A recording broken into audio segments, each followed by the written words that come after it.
बच्चों, आज मैं आपको आपकी संस्कृत व्याकरण के अंतर्गत संधि संधि जो आपका है उसको आज आपको समझाऊंगी। जैसा कि मैंने आपको पहले भी कक्षाओं में संधि पढ़ाई है, और अतः मैं आपको आज स्वर संधि के भेद पढ़ाऊंगी। स्वर संधि के अंतर्गत 4 संधि आती हैं: दीर्घ संधि, गुण संधि, वृद्धि संधि और यण संधि। इस पाठ का हमारा मुख्य उद्देश्य है संधि के द्वारा शब्दों का शुद्ध रूप से उच्चारण करना और उनका विच्छेद करके यह ज्ञात करना कि वह शब्द किस प्रकार से बना है। आइए आपको पढ़ाते हैं संधि प्रकरणम। सबसे पहले मैं आपको संधि अध्याय पढ़ाने से पूर्व यह बताना आवश्यक समझती हूँ कि संधि कहते किसे हैं। अत्यंत पास में आए हुए दो वर्णों के मिलने से उसमें जो परिवर्तन होता है, अर्थात उसमें जो बदलाव होता है, उसे संधि कहते हैं। जैसा कि आप देख रहे हैं, विद्या प्लस आलय विद्यालय, विद्या प्लस आलय विद्यालय, देव प्लस ईश देवेश।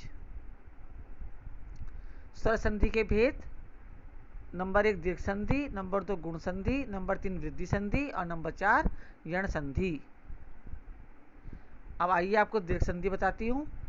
जब हर्ष या दीर्घ आ ई उ री के तुरंत बाद दोबारा आ ई उ री आई तो दोनों को मिलाकर छोटे आ का बड़ा आ, छोटी ई का बड़ी ई, छोटे ऊ का बड़ा ऊ और ऋषि का रा हो जाता है। इसे दीर्घ संधि कहते हैं। उदाहरण देखिए, जैसे आ प्लस आ हो गया। उदयाचल, उदय प्लस आचल। उदय आपके अंत में क्या निकल रहा है? मुंह से आ निकल रहा है, उदय आ निकल रहा है। और दूसरा शब्द किससे शुरू हो रहा है? आ से। तो आ और आ मिलाकर आ बन गया।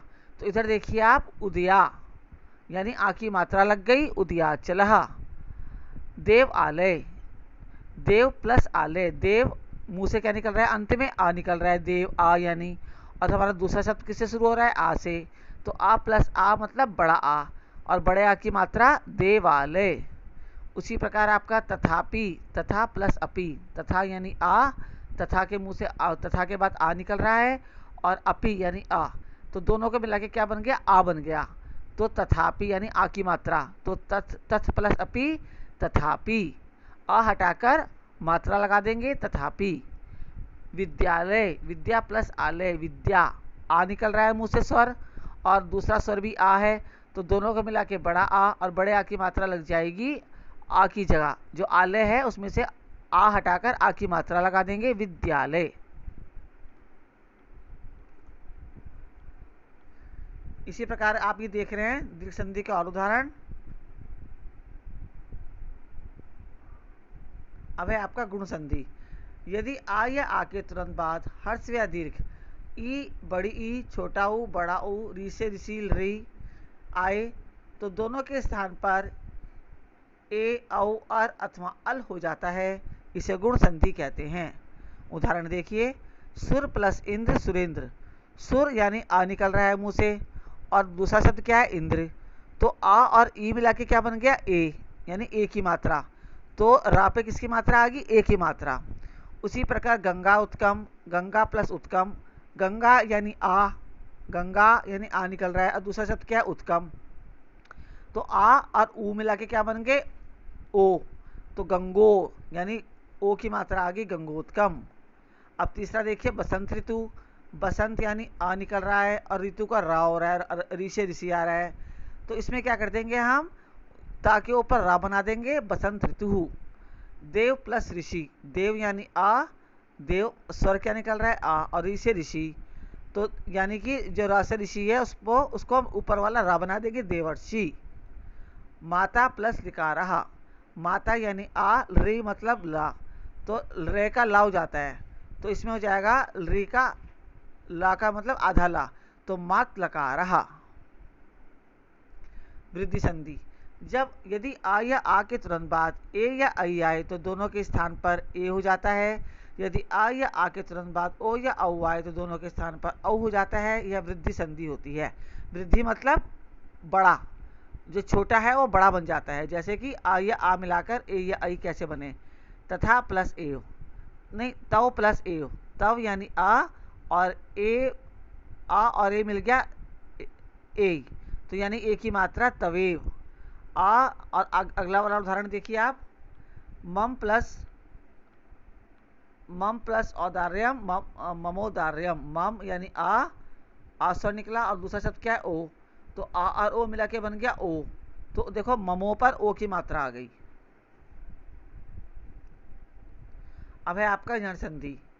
जब ई या ई के स्थान पर इनके बाद कोई भी असमान स्वर आए, जब संधि कर रहे हैं हम और ई या ई के बाद कुछ भी आ जाए तो ई का या हो जाता है, और ऊ के बाद कोई आए तो उसका ए हो जाता है, और इसके बाद री से ऋषि के बाद कोई भी भिन्न स्वर आए तो री से के स्थान पर रा हो जाता है, री से ऋषि के स्थान पर, और री के स्थान पर कोई भी स्वर आए तो वो ला हो जाता है।